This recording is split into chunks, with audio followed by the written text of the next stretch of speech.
Diversidade é um valor da Bosch. É por isso que a Bosch procura por colaboradores que se complementem, para formar um grupo diversificado em termos de características, culturas, conhecimento e que possam trazer suas próprias formas de pensar para o trabalho.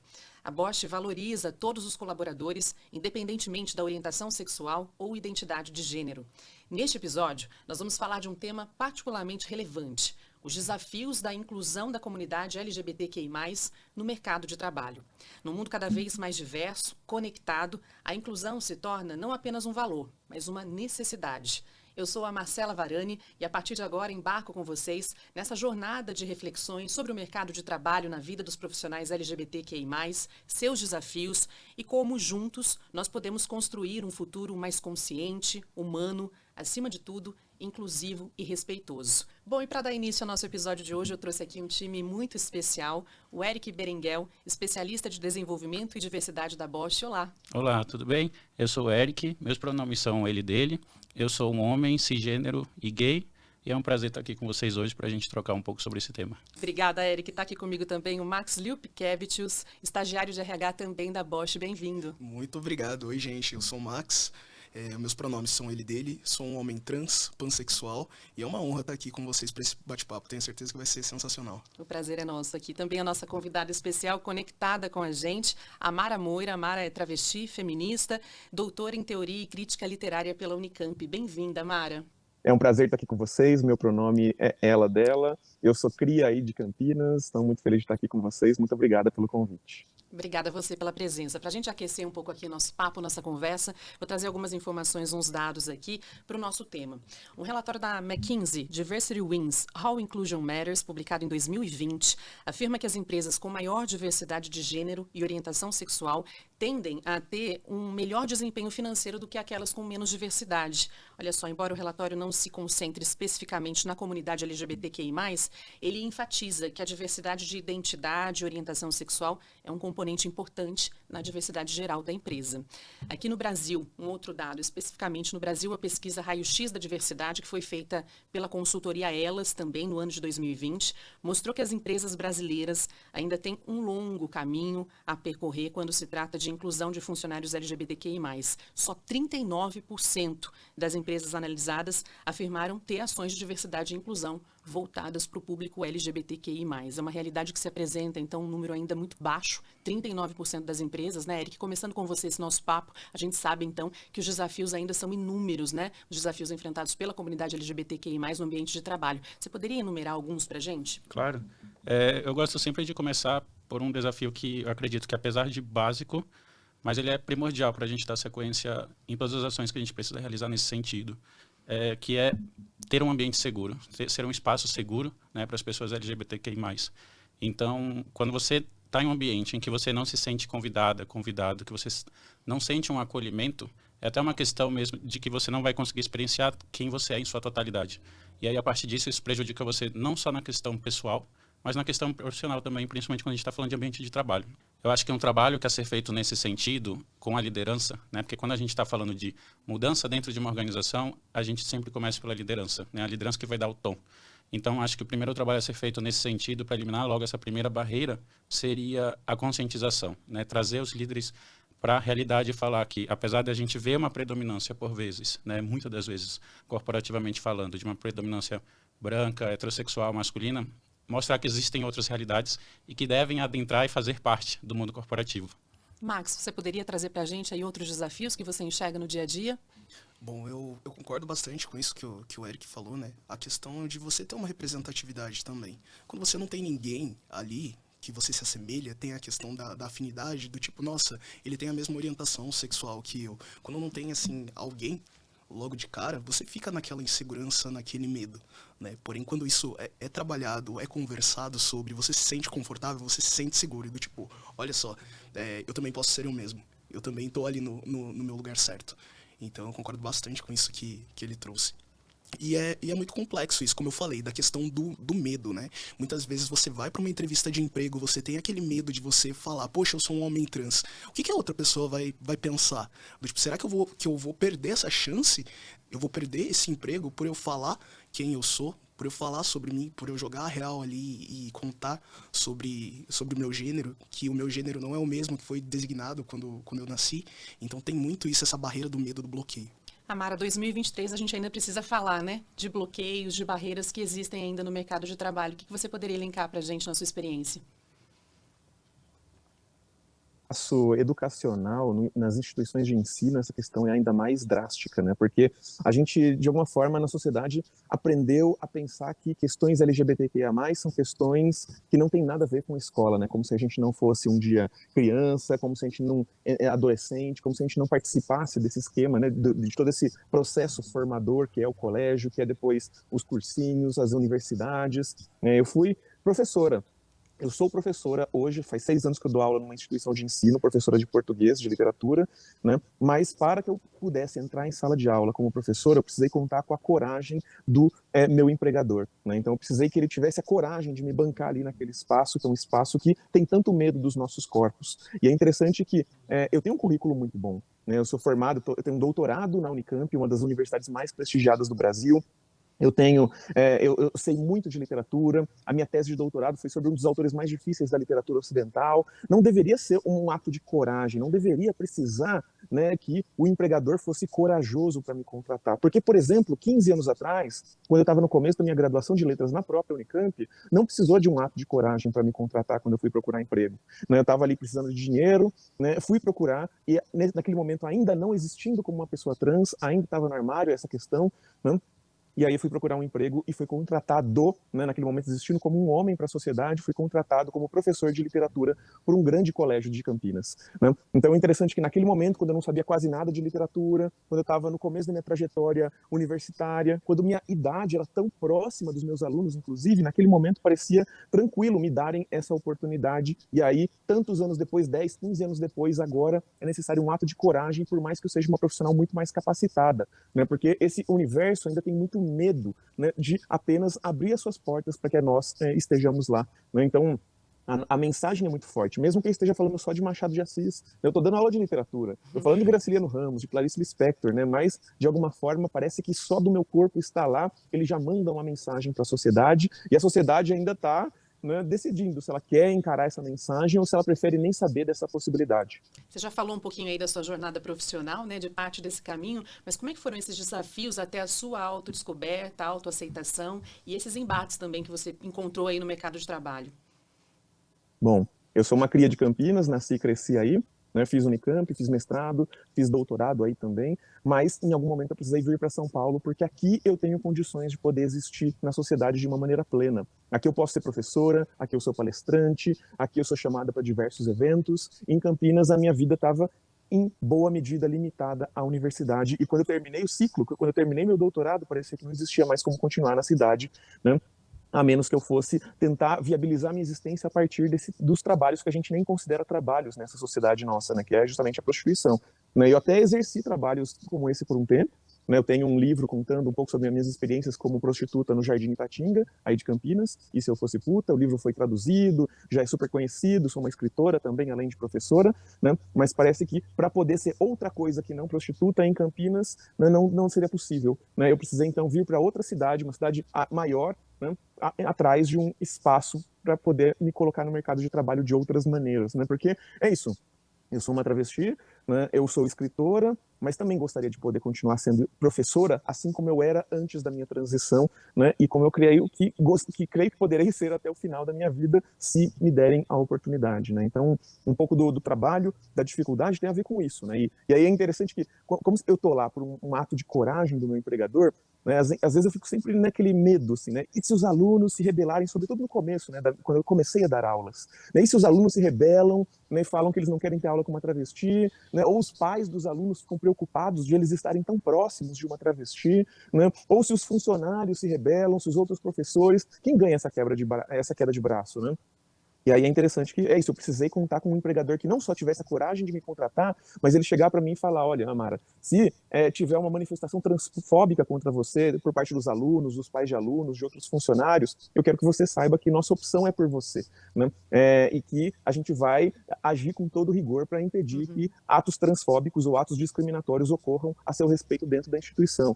Né? Mas olha só, né, vocês estavam falando no começo, né, sobre o como é importante criar um espaço seguro para que a gente possa exercer o nosso trabalho e dar o nosso melhor, mas é difícil a gente dar o nosso melhor quando a gente fica, né, lidando com esse tipo de questão. Né? Ah, não, olha, eu estou aqui porque houve um empregador corajoso que me contratou, mas se de repente, né, eu sou demitida, eu perco essa vaga, né, eu fico novamente refém de um empregador que tenha coragem de me contratar. Né? Olha quantas questões. E aí isso, né, me coloca numa situação muito delicada no próprio mercado de trabalho. Né? Sim.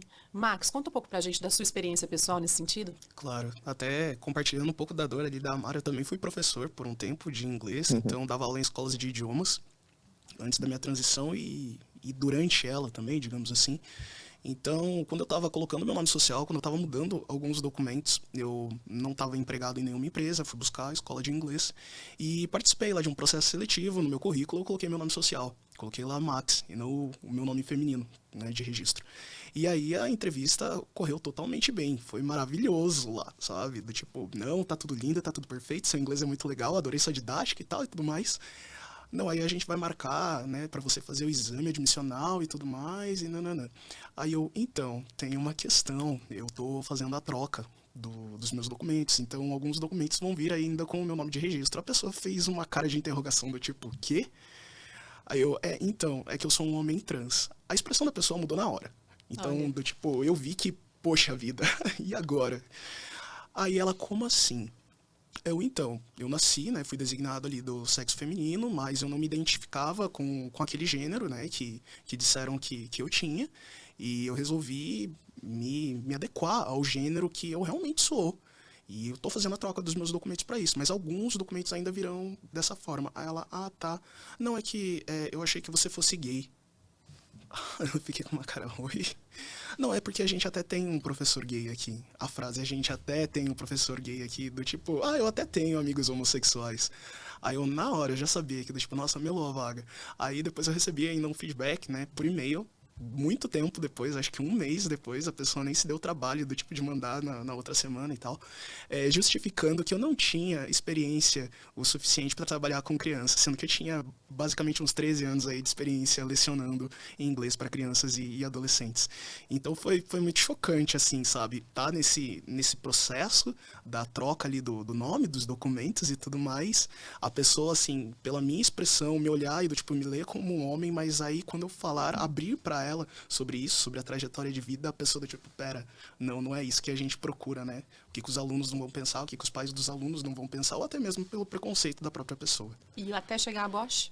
Aí depois que eu fiz, né, a retificação, foi mil maravilhas, foi estar no paraíso, porque eu sempre tive um visual meio andrógeno, né, nunca foi tanto ali pro feminino. Então, em várias ocasiões, ainda quando eu me considerava, quando eu me entendia como uma mulher, eu já era lida como um homem. Então passava muitos perrengues por isso. Depois que eu me encontrei, que eu me aceitei, que o Max veio à tona, que o Max nasceu, foi muito mais fácil, porque as pessoas liam ali, olhavam o nome, beleza, sexo masculino, gênero masculino, tô vendo um homem, ok. Quando eu cheguei na Bosch, foi muito acolhedor, porque eu já cheguei como um Max. Então eu não consigo dizer como seria se eu tivesse chego como o meu antigo nome, por exemplo. Mas acredito que, assim, pelas pessoas com quem eu trabalho, no ambiente com quem eu trabalho, acredito que não haveria problema. Eles abraçariam da mesma forma, ficariam com um pouquinho com aquela cara, né, do tipo, poxa, pera. Mas abraçariam da mesma forma por conta do respeito. Um alívio, essa liberdade de ser quem se é, né? Com certeza. Poder ser quem se é. A Mara estava falando um pouco aqui dessa questão educacional, né, trazendo também umas informações para a gente. Tem um levantamento pioneiro feito pela Faculdade de Medicina de Botucatu, da Unesp, a Universidade Estadual Paulista, foi publicado na Nature Scientific Reports em 2021, e ele revela que pessoas trans costumam abandonar a escola antes de concluir a educação básica, justamente por causa do preconceito, né? Essa relação, então, né, entre a formação, a oportunidade de ter a formação, a oportunidade no mercado de trabalho, isso se intensifica ainda mais como uma dificuldade, né, Eric? Sim, com certeza. E quando a gente traz isso para o ambiente corporativo, por exemplo, na Bosch, medidas que a gente toma, como eu falei na primeira pergunta, de conscientização, né? Você mostrar para as pessoas que estão, por vezes, acostumadas naquele ambiente mais homogêneo, né? Mas com essas predominâncias que a gente traz de recorte, principalmente quando a gente está falando de indústria, de ambiente corporativo. Mas o que a gente faz é, por exemplo, em trilhas de desenvolvimento que a gente tem para liderança, a gente já coloca um módulo obrigatório ali, né, sobre diversidade, né, para a gente ter ali um espaço de letramento, um espaço de conscientização para essa liderança dentro da Bosch. Então, a gente começa por vias mandatórias mesmo, porque a gente não enxerga outra forma de mudar de maneira gradativa, né. Quando a gente tem uma disparidade grande, a gente só consegue mudar quando a gente faz ações afirmativas de fato. Então, acho que um exemplo bacana de trazer da Bosch nesse sentido é isso, é de que a gente, de forma mandatória, traz essa educação, traz essa conscientização em alguns módulos que a gente tem para liderança. Amara, a gente dá um passo para trás no mercado de trabalho quando a gente fala da formação, da oportunidade ao estudo, né, da comunidade LGBTQIA+.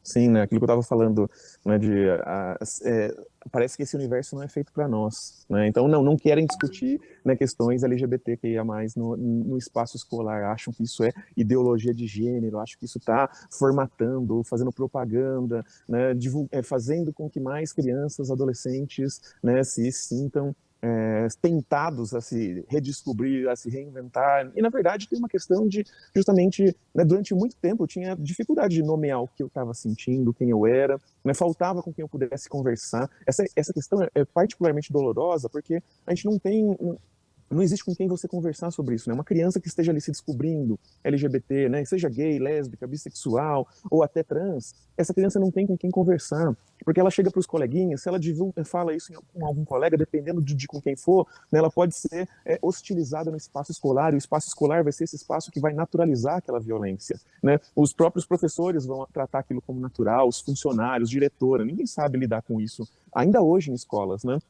E se a criança traz isso para dentro de casa, tenta conversar sobre isso com os pais, pode ser também muito violento, porque a gente sabe que família é um dos espaços de maior violência contra pessoas LGBTQIA+. Ainda hoje é naturalizado, por exemplo, uma prática que expulsar de casa, né, um pai, uma mãe diz eu prefiro um filho morto, gay, lésbica, bissexual, transexual, travesti. A gente ainda hoje ouve esse tipo de frase. A gente entende o que essa frase quer dizer. Essa frase tem história. Essa frase é muito presente na cultura brasileira, né? Então, nem o direito de ter uma família, né, o direito de reivindicar um amor familiar, de poder ter com quem se abrir para entender os conflitos que aquela criança, aquele adolescente está passando, a gente tem que lidar de forma muito individual com tudo isso, né? A escola seria um ponto fundamental, né? E por isso que é tão difícil ter uma professora, um professor trans, né? Porque é isso, né? Se aquele espaço tem medo de discutir esses temas, não vai querer que tenha uma figura ali que simboliza esse tema, né?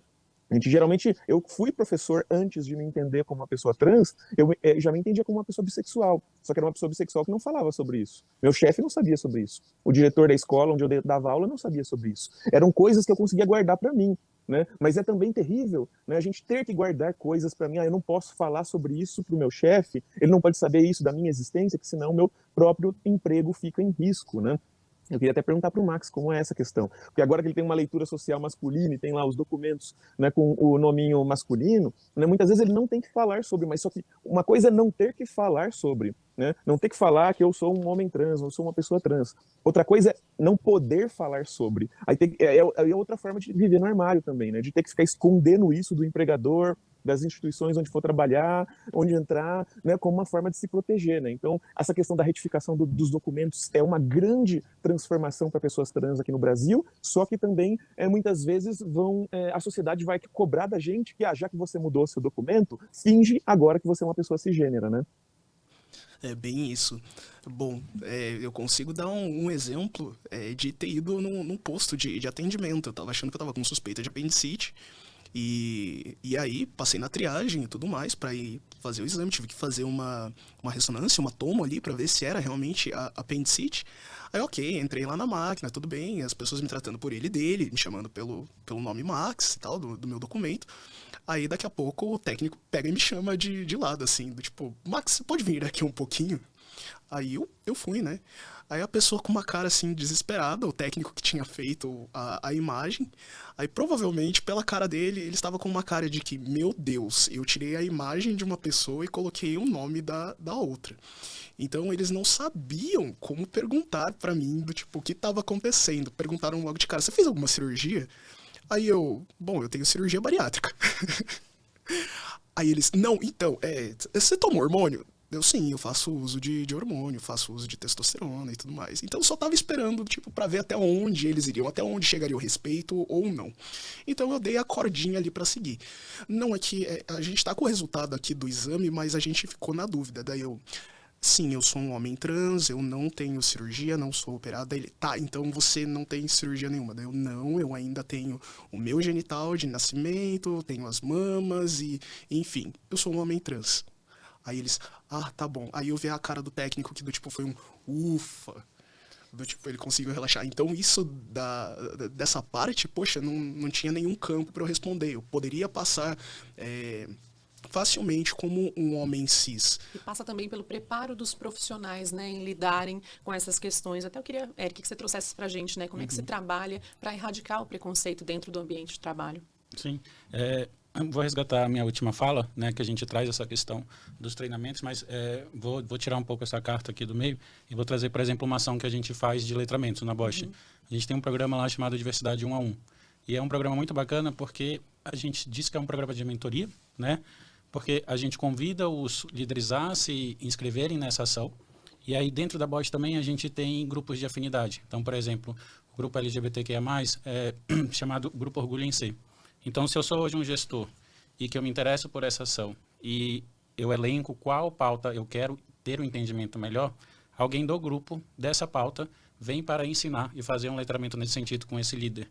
Então, a diferença ela só vai se tornar cada vez mais aceita e mais permeada entre as pessoas quando ela for tocada. Quando a gente parar com esse medo e com esse receio de mas eu não entendo, mas eu não sei. Então, a partir do momento quando a gente começa a quebrar essas barreiras, a gente começa a tornar o assunto mais corriqueiro, a tornar o assunto mais frequente, porque por vezes o que acontece, a pessoa não tem um contato, né? Por vezes está ali permeando, está permeando um ambiente ali muito homogêneo, não tem esse contato, né? Ou supostamente acha que não tem esse contato com pessoas LGBTQI+, porque por vezes passa esse ideal de que, nossa, é um lugar específico que eu tenho que ir para encontrar essas pessoas, né? E não, a gente está em todos os lugares, a gente está na escola, a gente está no ambiente de trabalho, a gente está no hospital, a gente está gravando um podcast, enfim. Então, a partir do momento que a gente traz isso para o real, eu acho que ali é a primeira barreira que quebra, né? Então, acho que esse é um exemplo bem bacana de falar, porque é simples, é uma conversa, é um bate-papo que a gente faz entre duas pessoas, é um espaço individual. Então, eu sou um líder, eu converso, por isso que a gente chama 1 a 1, né? Porque aí vem uma outra pessoa num ambiente ali respeitoso e convidativo, ou seja, eu posso falar ali todas as minhas dúvidas, né? Elas não serão julgadas e vou receber esse letramento de volta. Então, é um evento simples, né? Uma ação simples, mas poderosa nesse sentido, porque a gente tem relatos de líderes, é uma ação que já acontece há 3 anos, tá? Em algumas plantas da Bosch do Brasil. E a gente tem relatos de líderes de eu não sabia que em 1 hora eu conseguiria conhecer uma realidade tão distinta da minha e um mundo tão distinto do meu que está aqui do meu lado ao mesmo tempo. Então, eu acho que é um exemplo muito bacana de compartilhar e que a gente vê que diversidade e respeito a gente, por vezes, não precisa de tanto. A gente só precisa de vontade mesmo e de oportunidade. Uma ação que traz a naturalização e ajuda a quebrar o preconceito, né, Max? Sim, a gente teve, né, nesse mês, do mês do orgulho, várias rodas de conversas e foi, assim, fantástico ver as pessoas falando, nossa, quanto que eu consegui aprender, quanta coisa legal, quanta coisa bacana que eu não conseguia conceber, não conseguia imaginar. Então, ver as pessoas aprendendo e ver que elas vão poder colocar isso em prática, deixa o coração da gente quentinho. Amara, no seu processo de autoaceitação, na sua jornada pessoal, a literatura, a escrita, tiveram um papel importante também? Conta pra gente. Super. Né? Acho que eu não seria quem eu sou se eu não pudesse ser escritora, se eu não pudesse publicar meus livros, se eu não pudesse... Eu acredito, inclusive, que essa, junto com ser professora, é a minha maneira mais contundente de conseguir, né, provocar a sociedade, chacoalhar, né, tentar transformar da maneira como for possível, né, a realidade em que a gente vive. Né? Tem lugares onde meu corpo não consegue chegar, onde minha voz não consegue chegar, esse podcast. Né? Ele vai ter um alcance limitado. Né? Quem conseguir ouvir, ótimo, então vai estar dialogando com a gente, vai estar ouvindo, vai estar se permitindo refletir sobre esse tema, né?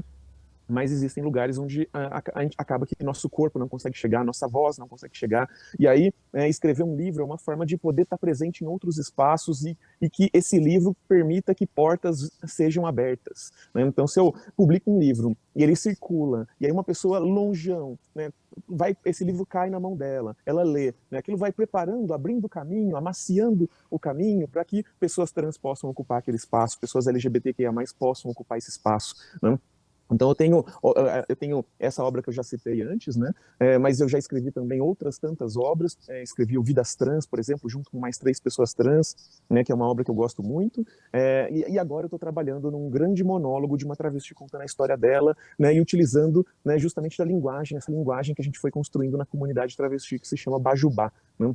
Uma linguagem que a gente conhece, que a gente está começando a descobrir, né, e começando a ficar encantada com ela no Brasil como um todo, né, caiu no Enem recentemente, né, no 2018, não sei se vocês lembram que caiu, aí teve um grande piti do ex-presidente a respeito dessa questão, né, e justamente é um momento em que o Brasil começa a crescer os olhos para cima dessa cultura travesti, começa a olhar para esses saberes produzidos por essa comunidade e sentir vontade de conhecer mais sobre essas produções, né, e aí agora a gente está começando a ver música surgirem, então a Linda Quebrada usando o Bajubá nas suas composições, a gente está começando a ver séries da Netflix usando palavras do Bajubá, a gente está começando a ver experimentações, né, com essa linguagem, com essa forma de se comunicar, né, em obras literárias, em obras artísticas. Então é muito interessante a gente perceber como está mudando a forma como a sociedade olha, né, e lida com a existência da comunidade trans travesti. A gente tem muita coisa para aprender com pessoas trans. É a cultura, como sempre, né, ampliando, ajudando, né, a ampliar aí as mentes, quebrar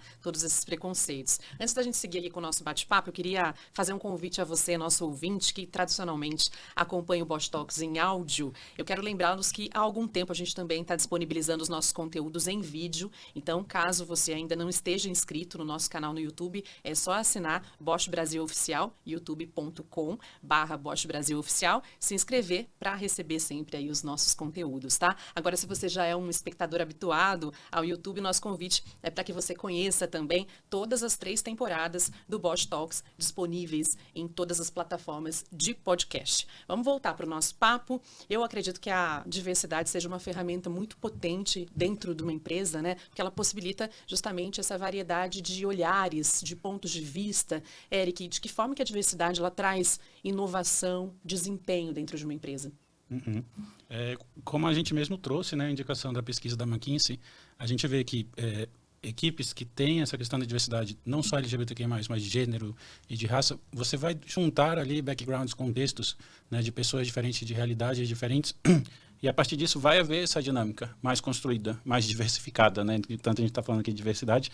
Então, por vezes, se você tem uma equipe, né, que você junta pessoas que estão ali no mesmo ambiente, que cresceram no mesmo ambiente, têm um mesmo repertório histórico, por vezes até a formação é igual, você vai ter uma convergência muito rápida, mas ao mesmo tempo muito linear, né, de pensamentos e de ideação e de inovação.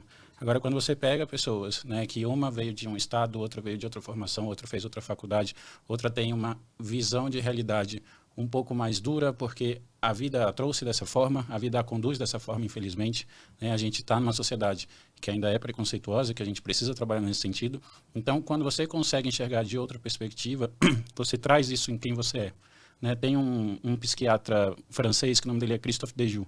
Ele tem uma frase que eu gosto muito, que ele fala que enquanto se trabalha, se vive. Você não tem como descolar o seu eu profissional do seu eu pessoal.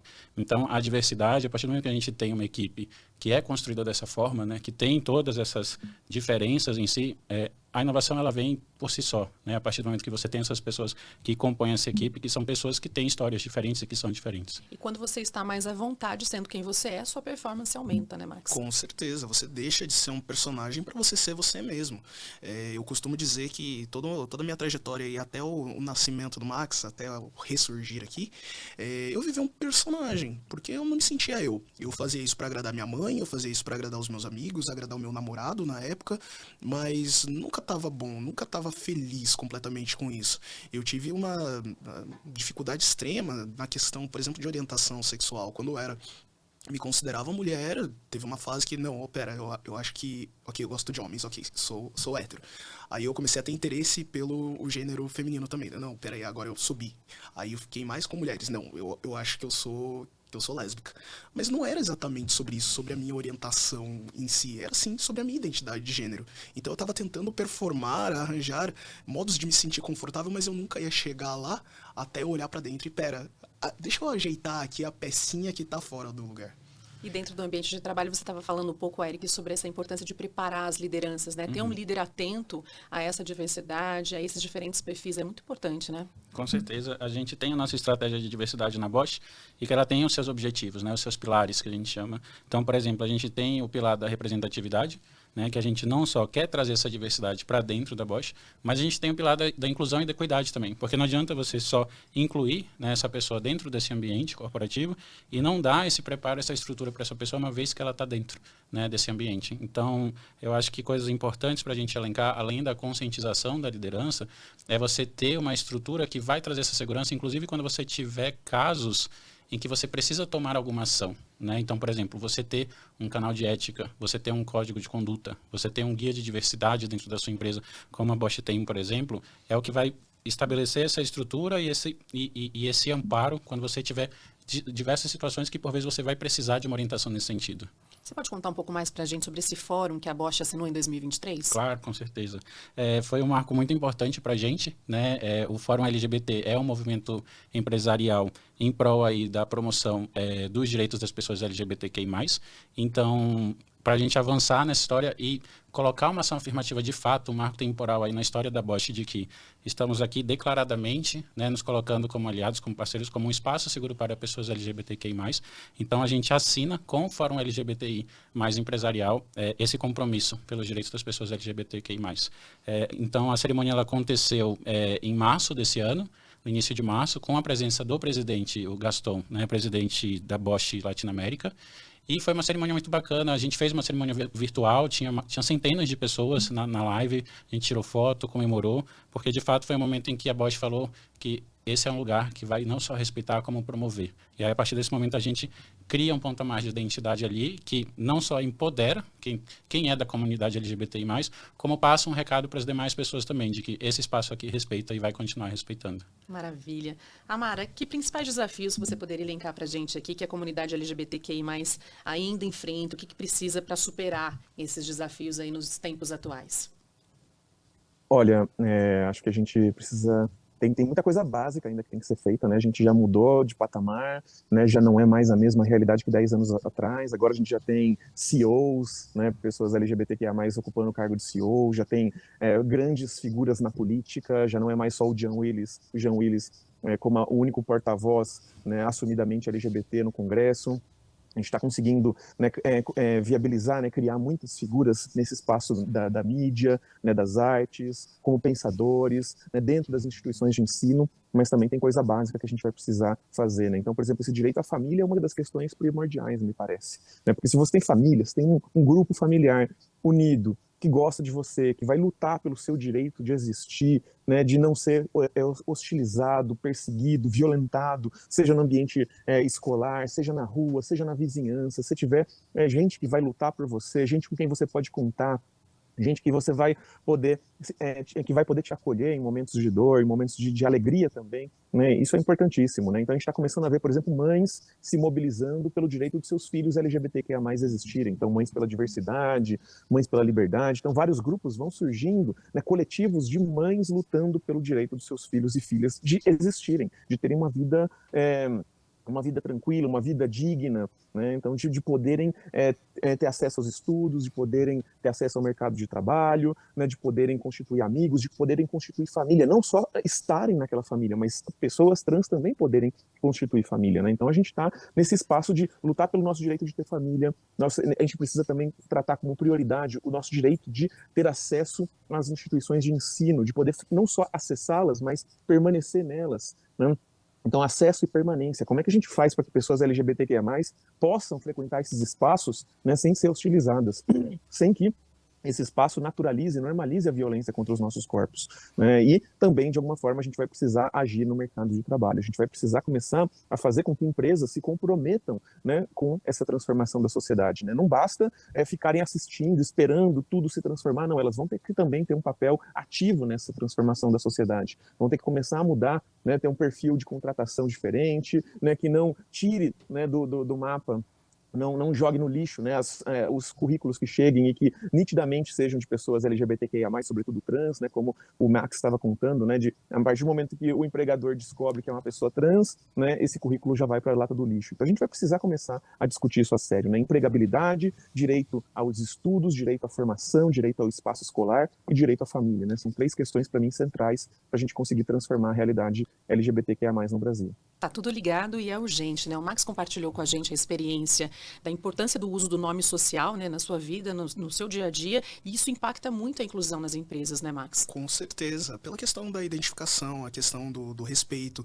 Eu confesso que quando eu peguei o meu crachá na empresa em que eu passei a transição, que foi extremamente respeitosa, quando eu conversei com eles, quando eu abri para eles que eu estava nesse processo, eles, o que a gente pode fazer para você se sentir melhor, para você se sentir acolhido? Tudo que tiver dentro da lei a gente vai fazer para te ajudar.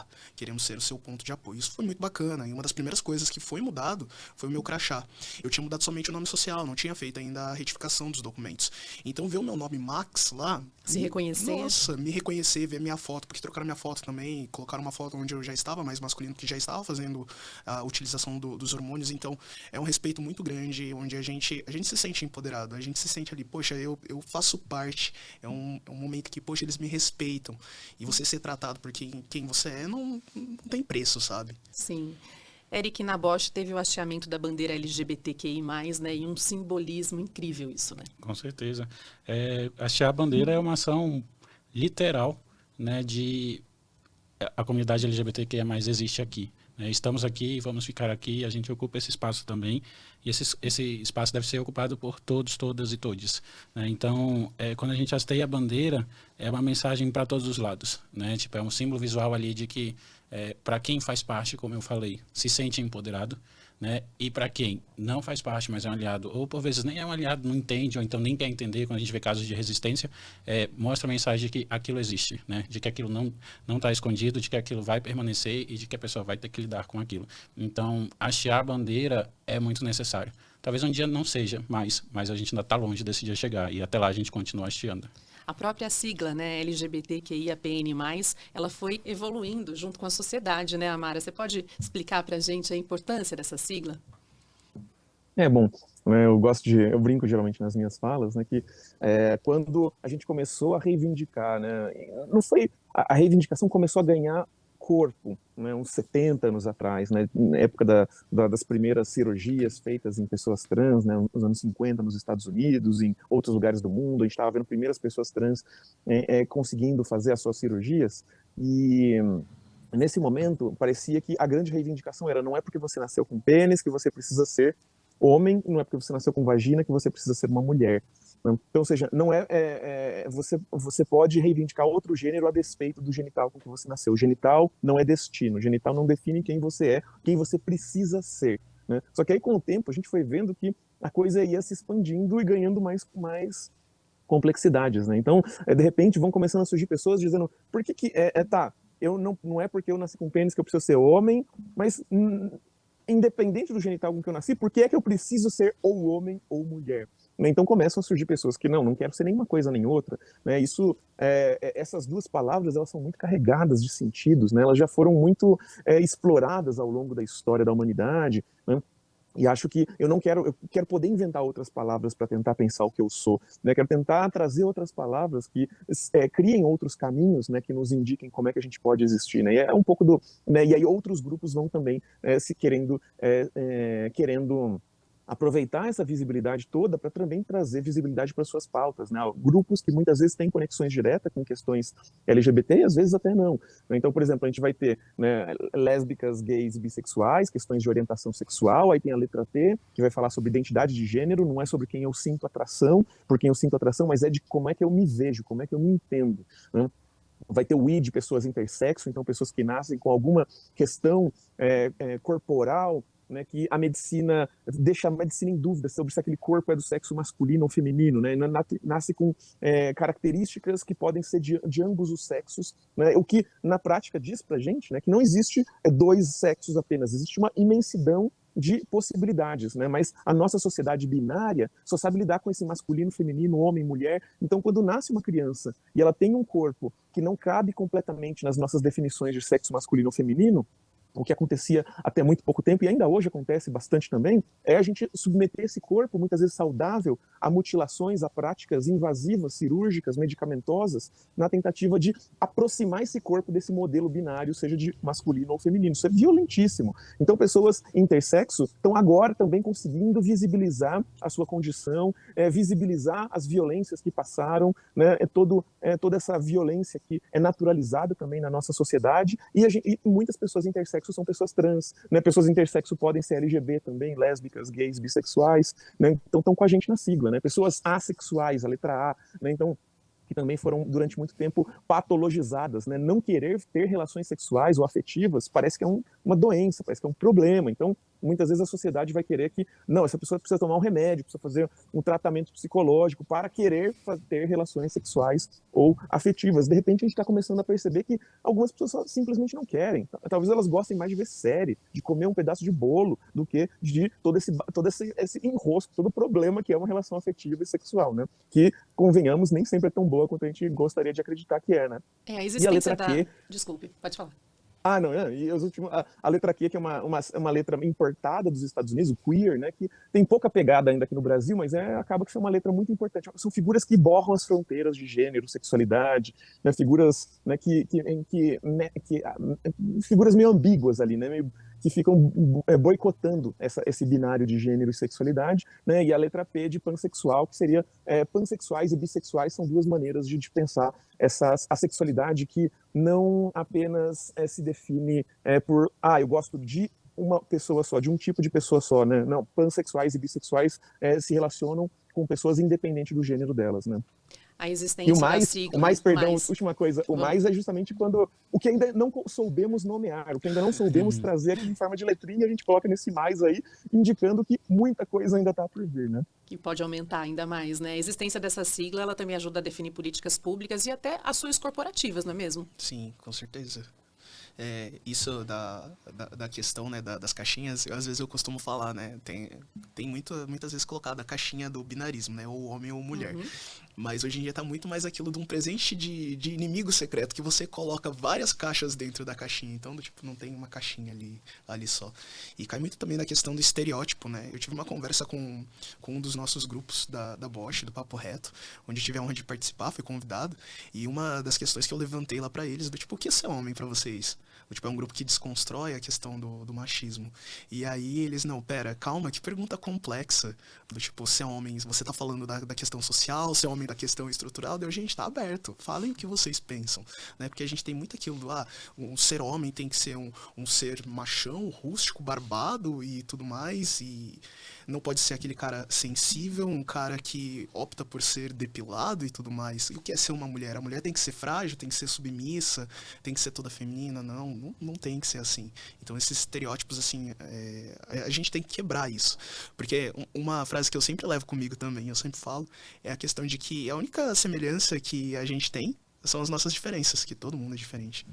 Está aberto a dialogar, né, Max? E perpetuar, inclusive, esse diálogo é muito importante dentro da empresa, né? Exatamente. É por isso que eu sempre gosto muito de contar a minha história, porque, assim, pela minha passabilidade, é simples virar e falar, ele é um homem cis. Não, mas tá, e aí? O que eu vou levar para as pessoas? O que eu vou levar para a vida? Então, eu gosto de contar a minha história, eu gosto de ensinar, porque muitas vezes as pessoas que estão ali dialogando comigo, conversando comigo, ou conhecem alguém que está vivendo algo parecido, ou na própria família, ou enfim, ou apenas não sabia que isso existia. Eu já tive conversas com várias pessoas que viraram e falaram para mim, nossa, eu nunca tinha falado com uma pessoa trans na vida antes, eu só via pela televisão. E eu fico muito feliz que hoje em dia a mídia levanta muito isso também, porque a gente consegue encontrar referências assim por aí. Na época, pelo menos que eu era adolescente, não existia nem lésbica e nem gay dentro da escola, por exemplo, não era falado. Era agora a possibilidade de identificação, né? Exato. Eric, falando da licença parental agora, né? Ela também é uma questão significativa para integrar a comunidade LGBTQI+, no ambiente de trabalho, né? Com certeza. Eu acho que quando a gente fala de inclusão, ela de fato acontece quando algo pode ser ofertado para todo mundo, né, independente de quem essa pessoa seja. Então, a gente tinha até um tempo atrás, né, e não falando da Bosch exatamente, mas quando eu estou falando de licença parental, eu estou falando ali do casal cis, heterossexual e ofereça esses benefícios para essas pessoas.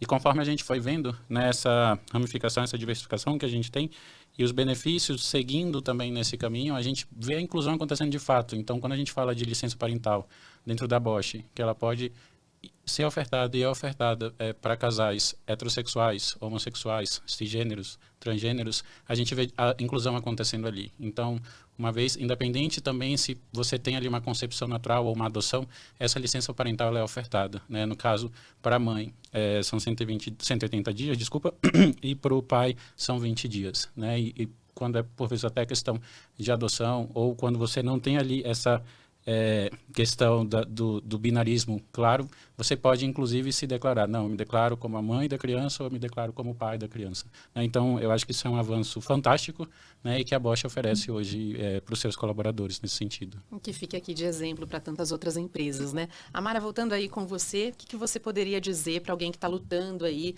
para afirmar a sua identidade de gênero, sua orientação sexual e que está precisando aí de um apoio? Bom, acho que a primeira questão para mim, né, eu lembro de várias vezes terem me perguntado isso, né, o que fazer, eu estou no armário, eu estou querendo começar uma transição, eu estou querendo me assumir como uma pessoa lésbica, ou gay, ou bissexual, né, ou pansexual, o que eu faço? E para mim a primeira questão é justamente garantir e construir uma rede de apoio, né, uma rede em que você possa, de pessoas com quem você pode contar, né? Porque se você faz isso de forma muito isolada, muito sozinha, né, você vai penar muito, você vai sofrer muito, né? É preciso que você tenha gente com quem você possa contar, né? Então, ou seja, que de alguma forma você consiga calcular. Eu quero que no futuro a gente não precise fazer esse tipo de cálculo, né? Então, não, eu estou em dúvida, estou em conflito, eu estou precisando conversar sobre, que a gente possa se abrir com pessoas as mais diversas, sem contágio de cara que a gente vai ser hostilizada, né? Mas nesse mundo que a gente vive, isso ainda não é a regra. Então, em função disso, é preciso que a gente consiga mapear o que está ao nosso redor, né? O que pode acontecer. Se eu me assumo como uma pessoa, né, LGBT para os meus pais, o que isso pode acontecer, né? Eu dependo financeiramente deles, né? Caso eles decidam cortar laços, cortar vínculos comigo, como é que eu vou me bancar? Eu tenho amigos que podem me ajudar nesse momento, eu tenho um trabalho, eu estou fazendo uma universidade, eu estou num processo, eu estou num momento ainda delicado, né, da minha vida, ou já estou num momento mais estabilizado. São essas questões que eu gostaria de pensar, né? Quando eu estava na Unicamp e começo minha transição, né, e vi ao meu lado várias pessoas trans também começando a fazer suas transições 10 anos atrás, eu estou falando.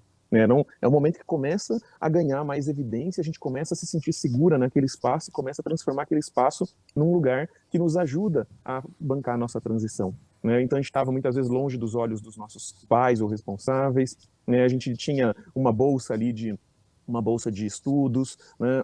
A gente conseguia contar com a comida do bandejão, que é barata, a carteirinha de estudante, que permite um monte de descontos por aí, então, inclusive, transporte mais barato, né? A moradia estudantil. Então, tem várias coisas que acabavam ajudando a gente acabou percebendo que muitas pessoas, a Unicamp já estava com várias pessoas trans, mas todas elas tinham transicionado depois de entrar na universidade. Né? O desafio é muito maior quando você transiciona antes, na adolescência, né? Porque você vai sofrer muito mais exclusões, muito mais transfobia, muito mais violência, e aí vai ser muito difícil que você consiga entrar na universidade, né, pelo vestibular. É mais fácil que você entre na universidade e depois comece a sua transição, por entender que ali é um espaço que te ajuda, que te banca, né, que te protege de alguma forma dessas violências todas que a sociedade nos reserva.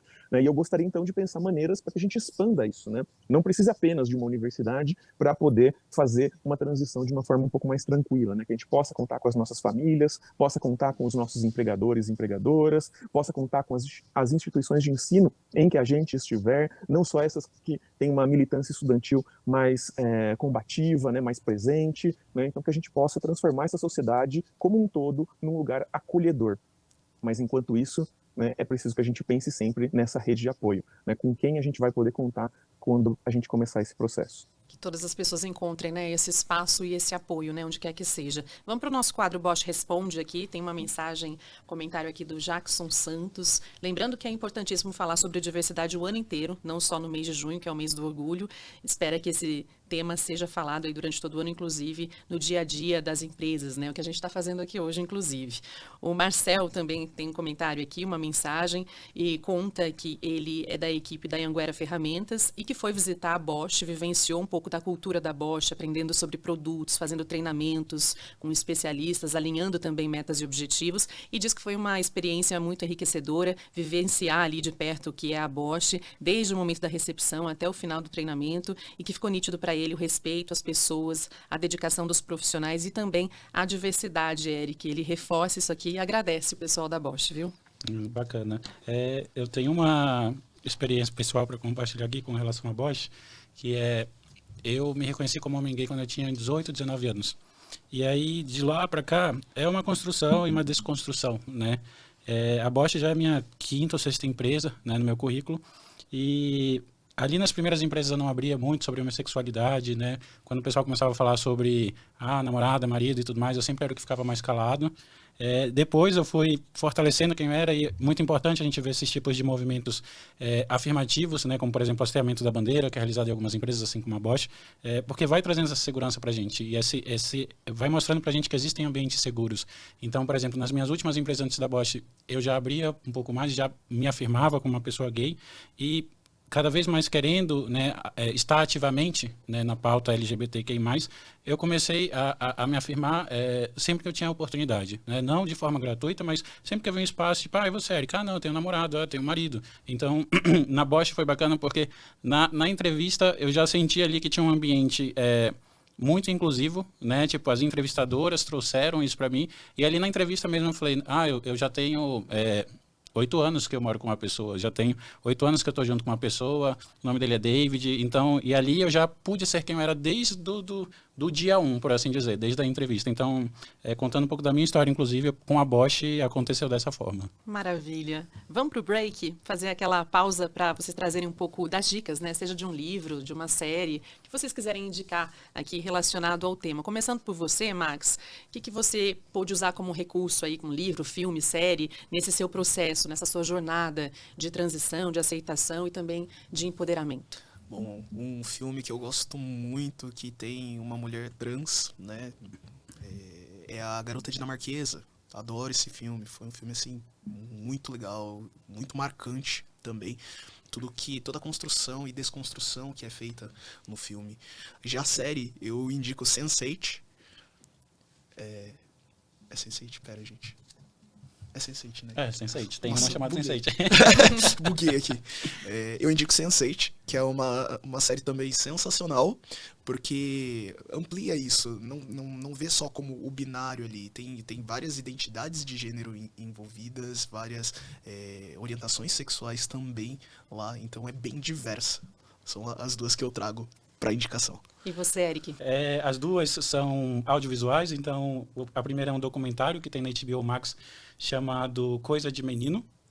É muito bacana porque ele é um documentário brasileiro, eu adoro produções brasileiras, produções nacionais, e vai trazer justamente uma crítica, uma reflexão sobre os padrões de gêneros estabelecidos na nossa sociedade. E vai permear, inclusive, a pergunta que você fez lá para o Papo Reto de que o que é ser homem, afinal de contas, né? Tipo, o que significa isso? Tanto falando fisicamente quanto simbolicamente. Então é um documentário riquíssimo de 5 episódios, e tem uma série que acabou recentemente na Netflix que se chama Eu Nunca. É uma série muito tranquila de assistir, é quando você chega em casa, está cansado, quer ver algo para descontrair, e ela traz essa questão da diversidade de maneira muito natural.